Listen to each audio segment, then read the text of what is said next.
Бүгін бір міне 2 сағатта жасап шыққан жұмысымның көлемін көрсетейін дедім ғой. 11-ден 12-де бастап алдым.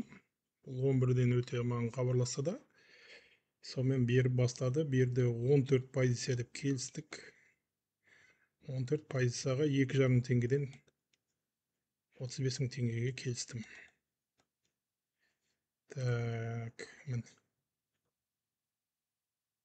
жерде бітті ма дедім. Болды ғой, осымен 14 позиция болды ғой, Ереке.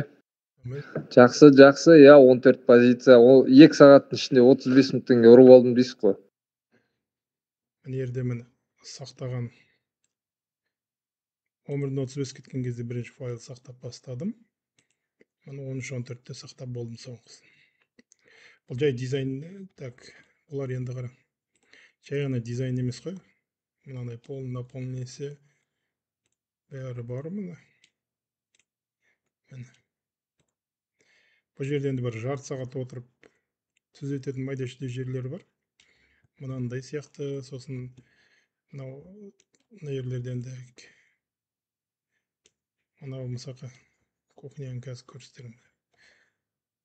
Қарап шығу керек өшім. Сокілдерді өйткені мынандай біріктіріп қойып жіберетін жерлер бар. Мысалы мынаны басасың,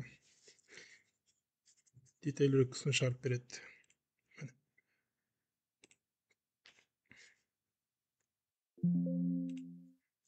Мына жерде мен жалпы бағасы HD, Field SP, Passat, сапқырамкаларын алып, осыны каттингішке жіберуге де болады. Егер басқа программаға жіберу керек болса, басқа программаға да жібере салуға болады. Ана қиын емес код жазу. 2,5, то есть ровно 2 сағатта деталь үлгісімен осылай визуализациясын жасап бере аламын. Солай жасап үйрене аласыздар. Мына программалар ғой мен. Test 3D деген өзім жасағам. Міне.